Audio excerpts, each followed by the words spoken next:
Donovan Mitchell returns to Utah, but it's Jordan Clarkson that steals the show at the end. The Miami Heat go to the 40-40 club. Steph Curry comes back, and it doesn't go so well. I'm still not worried about the Warriors. Plus, the midseason survey, some interesting results there, and it's time to blow up the Toronto Raptors. Is that real? Is it fake? It's right now on the Locked On NBA podcast. You are Locked On NBA, your daily NBA podcast. Part of the Locked On Podcast Network, your team every day. Hey, welcome back to the Locked On NBA podcast, right here on the Locked On Podcast Network, where it's your team every day. Thank you for making this show your first listen every day. If you're not a subscriber, the show is available wherever you get your podcasts. It's also on YouTube. I'm John Karalis. I'm host of the Locked On Celtics podcast. Normally, I'm here with Jake Madison. He is not available to podcast tonight. Normally, I would be here with somebody else, but technical difficulties have basically taken everybody away from me. So it is me by myself, solo national podcast, Karalis. I apologize for those of you who just went, oh, man. But no, stick with me. I got three games to talk about in the first segment. My three biggest storylines of the night. In the second segment, some interesting results from the midseason survey. The NBA went to one beat writer from every market. I was not the one from Boston, but they got some interesting results in what it would take to make a current player a good coach. I'll get into that. And then later on, the Toronto Raptors, they won, but the big buzz is starting to build now. Are the Raptors going to change this trade deadline? Are they going to be the team that we didn't expect to be a big player, a big seller, and change how this whole second half of the season is going to work? So let's start with the games. First of all, if you want to catch up on all of these games, Locked On Game to Game, we'll get you both sides of the story from each side here. It's going to be a great way to catch up on all of these games. But the first game I want to talk about here is Donovan Mitchell going back to the place where he was drafted, or, well, you know what I mean. It was a draft night trade. The place where he started his career, the Utah Jazz, facing the Utah Jazz, and they lose. Oh, my God, 116-114. They had this in the bag. Donovan Mitchell has a huge night, 46 points, 14 of 27 shooting, 7 of 18 from three, 11 of 11 from the line. This dude looked like he was going for 70 again. Had 25 in the first half, 6 assists, 5 rebounds, 3 steals. Just a wonderful Donovan Mitchell night, reminding everybody why he made the Utah Jazz a contender for as long as they were a contender. But it was at the very end. This is one of my big peeves. So Jordan Clarkson, with the Jazz down 5, goes on this incredible run. Gets fouled taking a 3-pointer, hits the free throw, ends up being a flagrant foul on the landing spot foul. Give me a second on that. They get the ball back. He takes another 3, gets fouled again. So he gets the 3, the free throw, that's 4, 3 more free throws, that's 7, a personal 7-0 run in a matter of about 23 seconds. All of a sudden, the Jazz are up 2. The Cavs are completely flustered, and the Jazz come away with a very unlikely win. Clarkson making a case for, he started in this game because of all of the injuries, but making a case for 6th man of the year. 32 points, 6 rebounds, 4 assists in this one. Shot 58%, 45% from 3, and just an overall great game to lead a very shorthanded Jazz team with no Kelly Olynyk, no Taylor Horton-Tucker, no. They had like 6 guys out, no Colin Sexton, obviously. So, but here's my peeve. And let me preface this by saying the Jazz deserved to win that game. The Cavs didn't close it out. Jordan Clarkson did what he had to do. But when you are a 3-point shooter and you jump forward and kick your legs out forward and you hit somebody's feet, I don't know why that's a foul.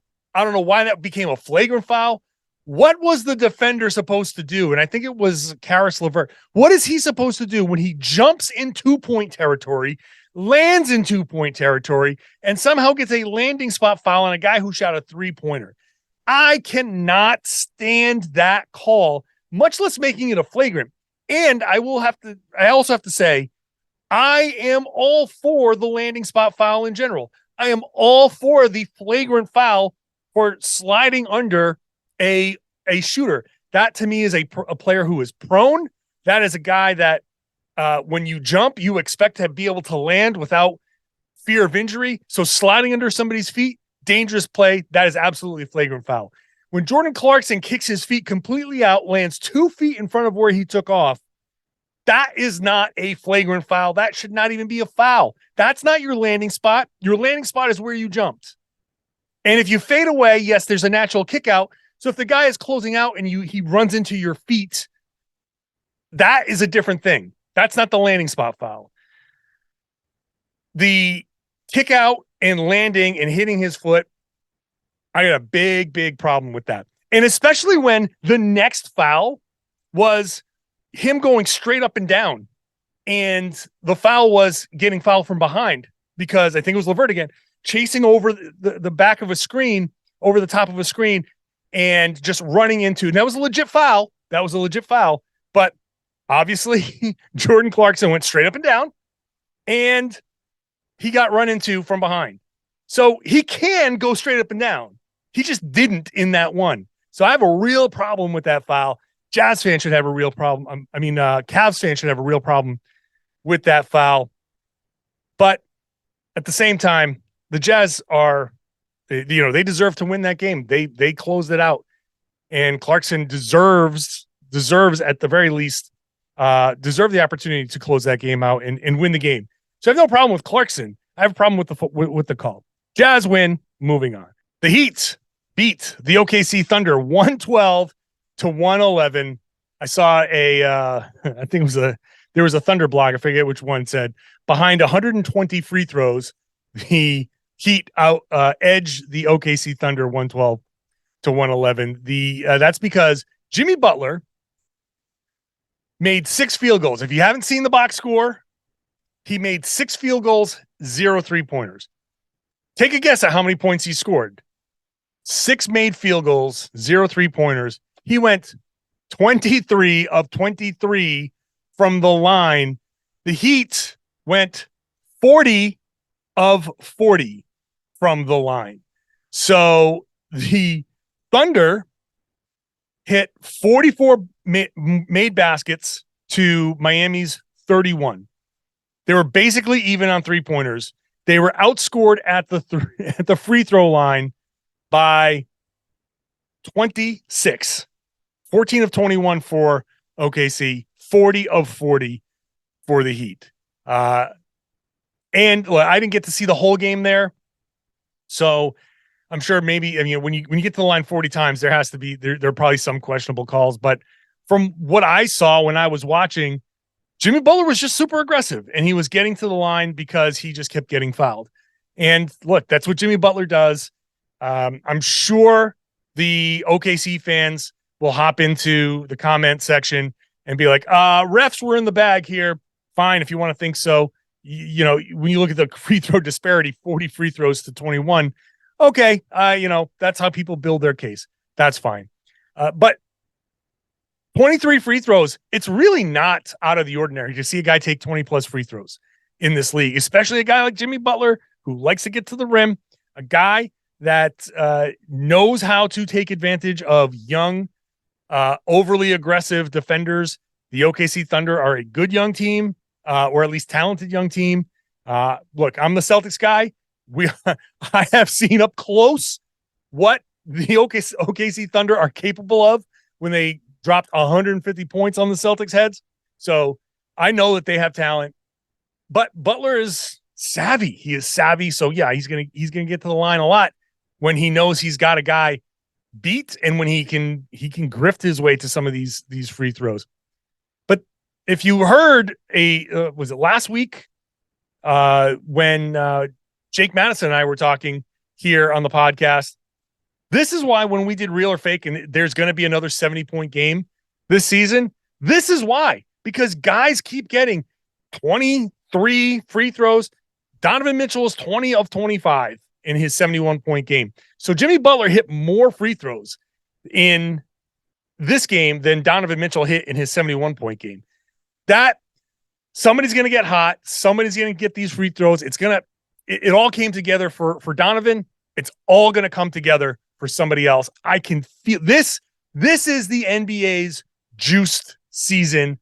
So this is this is going to be the weird season where people go, they had 2 70-point games. I'm telling you, I feel like, and as the season wears on, guys get a little more tired defensively. It's going to get a little lazier. There's going to be a little bit more fouling. That's going to happen. Steph Curry returned. I'm going to talk about Steph Curry, the Golden State Warriors, because it seems like in the midseason survey, a lot of people are not really worried about the Warriors despite their inconsistency. I didn't vote in that, but you can count me among them. I think that they'll be okay. That's coming up. First, today's show is brought to you by Prize Picks. Prize Picks is daily fantasy made super easy, super fun, because it's you against the numbers, not you against somebody that has a bunch of computers or some expert or somebody with the algorithm or whatever. It's you and the projections. Prize Picks has projections on basically every sport that exists. And if you think I'm kidding, go to prizepicks.com and look across the top of the page and see how many sports they have. Yeah, there's the major pro sports, your major college sports, but they have things like disc golf, esports, NASCAR, everything, cricket. Those of you listening internationally, love cricket? There you go. You can pick 2 to 6, what are they called? Cricketeers, whatever. 2 to 6 of them, and you can win up to 25 times your money on any entry. Again, just you versus the projections. And the entries can be made in 60 seconds or less. So by the time I stop talking, you could have all your picks in on Prize Picks. When you win your money, you want safe and fast withdrawals. They got those. Currently operational in over 30 states and Canada. So download Prize Picks or go to prizepicks.com, sign up and play daily fantasy sports. First-time users can get a 100% instant deposit match up to $100 with promo code Locked On. You deposit 100, you get 100. You deposit 50, you get 50. That's how this works. Got to enter the promo code Locked On to sign up for an instant deposit match of up to $100. Thanks for making Locked On NBA your first listen every day. Locked On Sports Today could be your second listen, should be your second listen, because it's got all the big stories, all the major sports, all the big things that are happening with the local experts. It's a great show.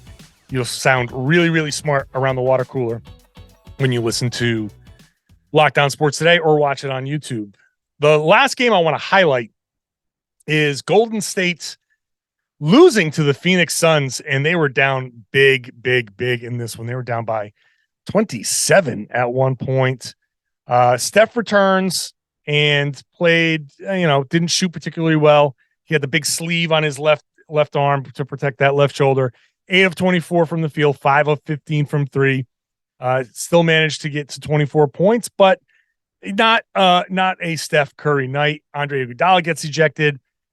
I only saw one replay. I saw it didn't look like he did much, but I got to look at the other replay. It didn't seem like it was an ejectable offense, but they said he threw the ball into the stands. He was arguing they didn't. It looked like he might have been like trying to get the ball into his hand, and he just kind of like it just slipped. I don't know, but whatever. He got tossed. It was at the end. I don't know if it would have made a difference, even though the Warriors came storming back. Jordan Poole was just awesome down the stretch. The Suns, who were missing everybody, they started Torrey Craig, Dario Saric, Bismack Biyombo, Mikal Bridges, and Dwayne Washington Jr. So a lot of inactives: Devin Booker, Chris Paul, Cam Payne, Cam Johnson. Obviously, Jay Crowder's not with the team, but no DeAndre Ayton, no Landry Shamet. So this was their C team that was out there. But hey, the Warriors. Here's the big thing from this game. Warriors fans are pissed off. It's nice that the Suns took advantage of the Warriors kind of like, not taking this game too seriously. I was talking to Brendan Clean before the game. He said, this game will be a blowout. We're not going to have to worry about that. You can go listen to Brendan Clean on Locked On Suns to get the full story of this game. But it's nice. They had a 6-game losing streak. They broke their losing streak. The Suns have kind of been struggling a little bit, and it's nice for them to get this win. But really, the bigger thing is, I think there's frustration from the Warriors fans. You could hear some boos in that game. The Warriors are now 20-21, so they're below 500, 7.5 games behind. The Suns just kind of jumped past them, a half game ahead of them. But the Warriors are still the 8th seed, and I think there are people who are just frustrated with, look, they can obviously play well. They were down 27, and they came back, and they could have won this game if they didn't just get down as big as they did. This is the up and down for the Warriors. And this was unique because they do this on the road. They did this at home this time. So there's that kind of feeling of, you guys understand that, okay, this is your 41st game. You're halfway through the season. At some point, you guys are going to have to make your move, right? Well, let's fold this in here because the NBA midseason survey came out on Tuesday. They got voters from all 30 markets. One beat writer from all 30 markets. They list them all at the bottom. One guy that covers that particular team. They all vote. So one of the questions is, which team is poised to make a big second half run? And almost half, 43%, said the Golden State Warriors. There is generally a feeling amongst everyone in the league, and I am certainly still one of them. If you're a regular listener on this podcast, you know that I've not been worried about the Warriors at all season long. And I'm still not. Are they going to make a big second half run? I think they're here at the 8th seed, tied with the Minnesota Timberwolves, 7.5 games out. So you got Denver and Memphis at the top. I don't think those guys are going to relinquish the top of the West. They'll finish somewhere near the top, if not at the top, as the top 2 teams. Pelicans, if they get healthy, they've proven that they can hang up there. Mavs are okay. You know, this is where you're starting to get into the Mavs, Clippers.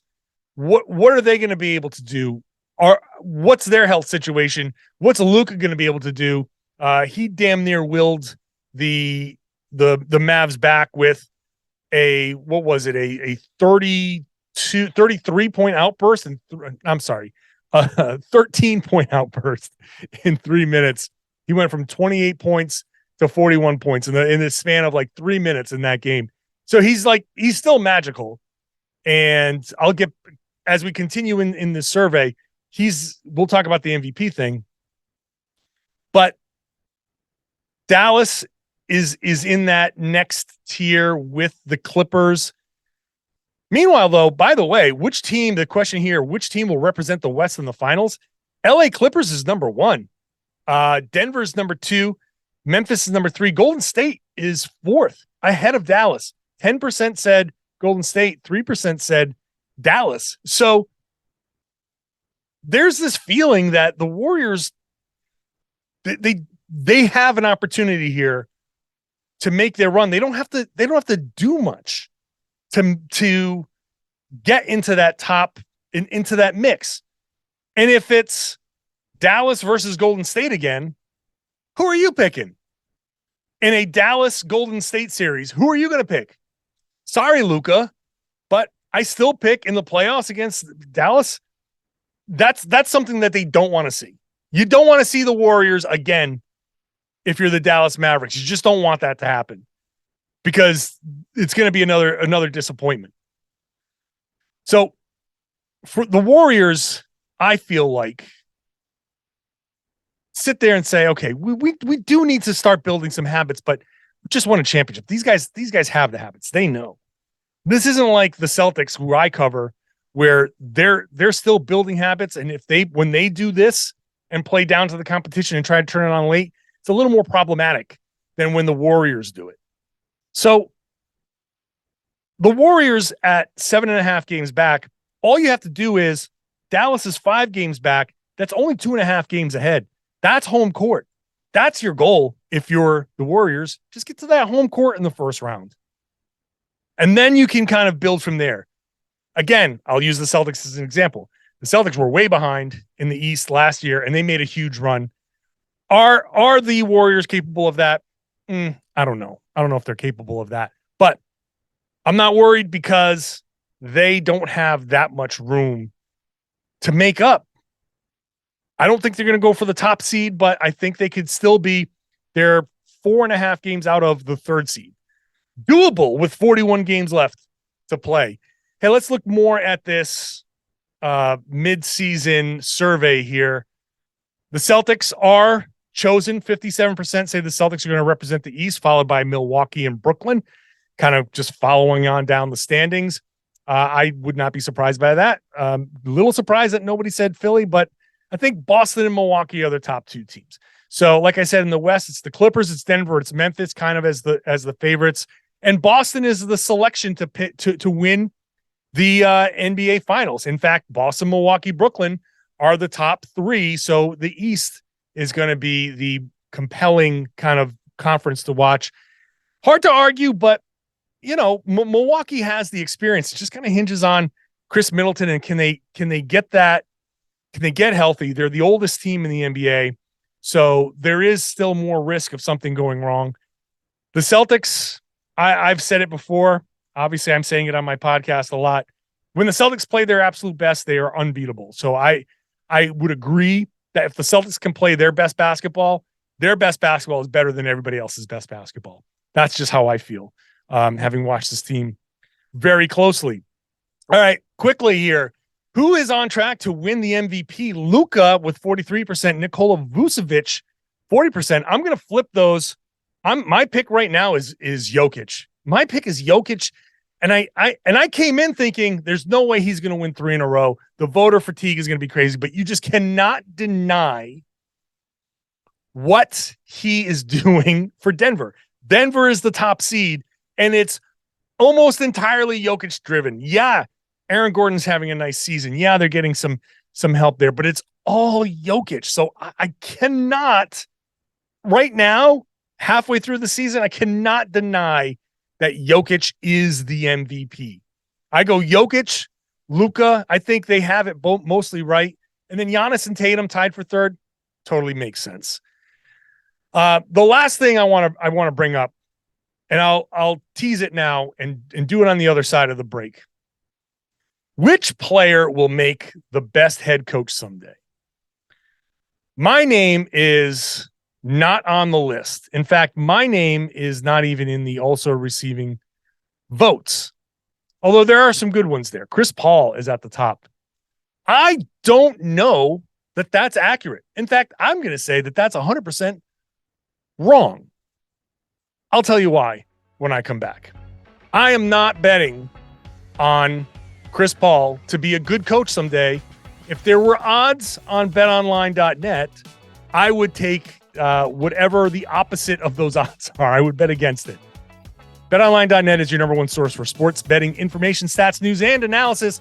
Get the latest odds and trends for every professional and amateur league out there, from pro football, playoffs to NBA, and whatever other pro sports are out there from around the world. You got it there at BetOnline.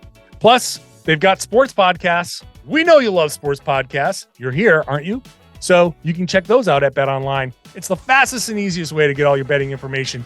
So head on over to the website today. You can use your mobile device to do so as well. BetOnline is where the game starts. Please gamble responsibly. For the break, I teased which active player will make the best head coach someday. And number 1 was Chris Paul. And then number 2, Garrett Temple, Mike Conley, Taj Gibson, Draymond Green, Tyrese Halliburton. Chris Paul, no way. I don't think so. First of all, I'm betting against any superstar player. I don't think he's going to want to get into coaching, but when you're that good, there's some innate things that are evident to you that aren't evident to everybody else. And I think when you're he's a very cerebral player, a very smart player, and there's a reason why half of these beat writers have decided that he's the guy, but he doesn't fit the prototype. Yes, point guards, even great point guards, have that potential, but I'm going with somebody different. I like the Draymond Green thing because his greatness is based on the knowledge and thinking the game. Now, obviously, I'm a Celtics guy, so I'm gonna pick a guy that I'm pretty close to, and that's Marcus Smart. But not necessarily for just to say Marcus Smart, but the prototype. Drew Holiday is one of the guys on this list. He's another guy that I would think fits this exact same mold. And the mold is who has the ability, but had to find a way to maximize that ability. Who had to learn every little trick in the game to be his absolute best. This is why Draymond Green is a good selection. This is why Holiday is a good selection. Malcolm Brogdon on the list is a good selection. Udonis Haslem is a good selection. He's one of the guys receiving votes. These guys that had to learn every trick in the book, that had to find a way to win these games, that had to find every little trick, every little bit. Those are the guys that I think are going to make great head coaches. So I pick Marcus Smart because I'm around Marcus Smart. I've seen him. But that type of player, when I'm watching him defend, and I got to say, every once in a while, when I'm on the road, because I cover, for people who don't know, I cover the Celtics. I'm a beat writer covering the Celtics. Like in Dallas, some of these teams put you courtside. Dallas puts beat writers courtside. And you get to see and hear how these guys think the game, see the game, call things out. And, you watch Dallas come down and he sees the play call and he's calling out double drag. And there comes the double drag. And you can see them making the switch. And he from the point guard position is directing everything. That type of guy who learns everything that everybody else is doing. That's going to be the guy that when it comes to coaching, he's going to have every play, every trick, everything at his disposal. And he's going to think through, and in certain situations, when you're a coach, you say, I remember this. This is what the Jazz tried to do against us back in 2019. I'm going to borrow that. Or I remember this. We did this when we beat the Cavs that one time in the playoffs. We're going to borrow this. And, those are the guys. And the role player type of guys, not the star. I mean, obviously Marcus Smart was a defensive player of the year, and some of these guys are high level players, but they are still role players. They're not star players in the traditional sense. Those are the guys who understand both sides of the room. They understand the superstar side. They're the guys who also understand, the bench side, because Marcus has had to fight, and guys like him have had to fight for their spots. So that's the mold that I'm looking at. Who will make the best head coach someday? And so I hope that they do get into it, but I also think that there's so much money going around right now with these players that when you retire, why would you go into coaching? Coaching's a lot of hard work, a lot of hours. Enjoy the money that you're making when you retire. But hey, if you're a basketball junkie, you're a basketball junkie, and you want to be around the game. So hopefully some of these guys do get into the head coaching mix, because it'll be fun. It'll be fun to see that next stage of their career. All right, every Wednesday on Locked On NBA, we do a real or fake question. I make a statement, and we determine the real or fake. Is it real or is it fake? So this time around, as we read on ESPN, Tim Bontemps had the first kind of real major story out there about the Toronto Raptors. And there are stories kind of floating around. TSN in Canada reported that Scotty Barnes is their only untouchable. The buzz is starting to build about the Raptors. Are they going to be the surprise seller at this deadline? So my real or fake statement is the Toronto Raptors are going to begin their sell-off at this trade deadline. And I'm going to say that statement is real. You can say it's fake. Tell me why. The YouTube comments are a great place to disagree or agree. But I say it is real. It should be real. This is a team that I think the magic has kind of run out of these guys. They had a great run. But before you fire, Nick Nurse, as some people have suggested, before you go too crazy, let's look at what they have. And they have the ability to move on from certain guys and kind of jumpstart this rebuild. Why not just lean into what's happening and say, hey, Fred VanVleet, it's been fun, but he's how old? 29 years old? You're going to pay an undersized point guard? Are you going to really be the team that pays the undersized point guard that terrible contract as he ages and ages quickly and poorly? I mean, incredible amount of respect to Fred VanVleet. Incredible respect to Fred VanVleet. But we have seen the small point guard just fall off a cliff. And I'm not saying that that's what's happening to him this year. He is having a bad year so far. Plenty of time to turn this around. We're only halfway through the season. But we've also seen a lot of these small point guards start to fall apart and start to fall off the cliff super, super fast. I would have trepidation paying VanVleet his next big contract. Let somebody else do that. There are other guys on this team. You want to keep a guy like OG Anunoby. That's a guy that you want to keep. Obviously, you're keeping Scotty Barnes. You want to keep you got guys like Precious Achiuwa that are playing a good role. What do you want to do with Pascal Siakam? Is he a guy that are you going to make him available, or are you going to say, hey, let's just go young. Let's make Pascal available.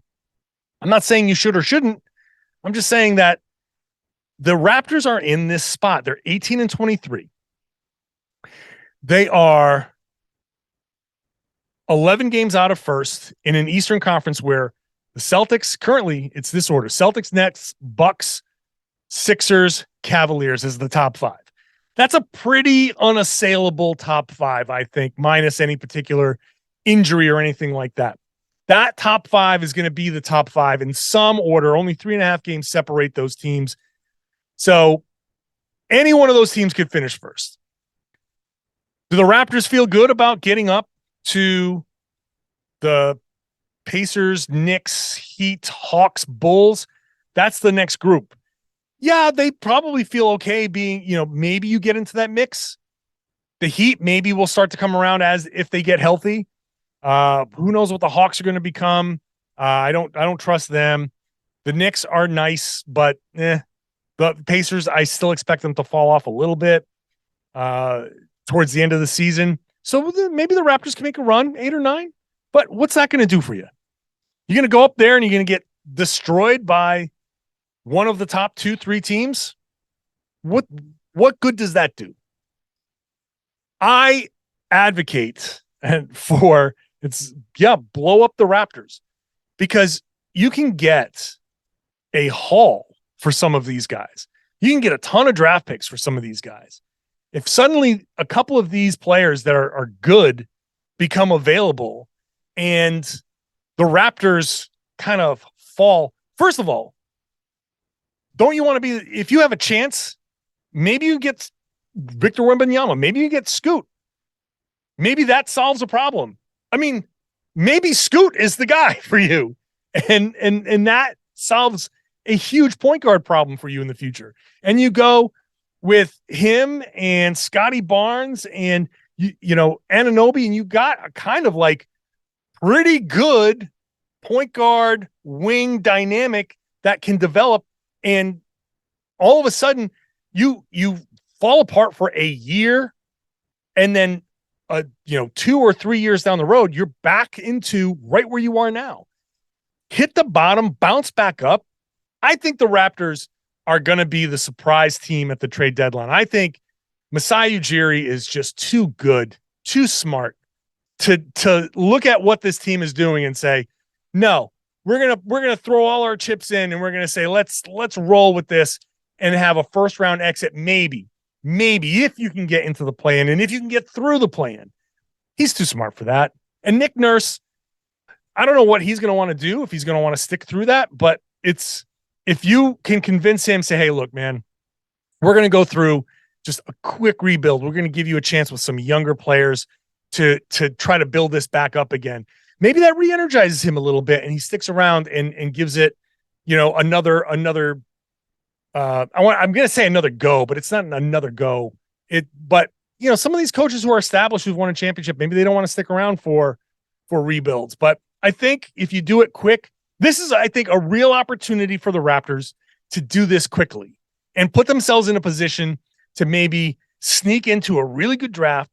Maybe you get up to the top of that draft, you get a real good generational player, and then you let that generational player just come back, and all of a sudden you drop like below Orlando and then past Orlando in a blink, and you rebuild real quick. So that's my take on the Raptors. I think this is an opportunity. Look at this as an opportunity, not like a rock bottom or anything like that. Look at this as an opportunity to rebuild. You got players with value, take advantage of that and bounce back. The championship is still pretty recent. So you still got a little bit of that hangover to kind of lean on. So do this and then get back into contention in a couple of years. It could be quick. If this happens right and you get a little lucky, it could be really quick.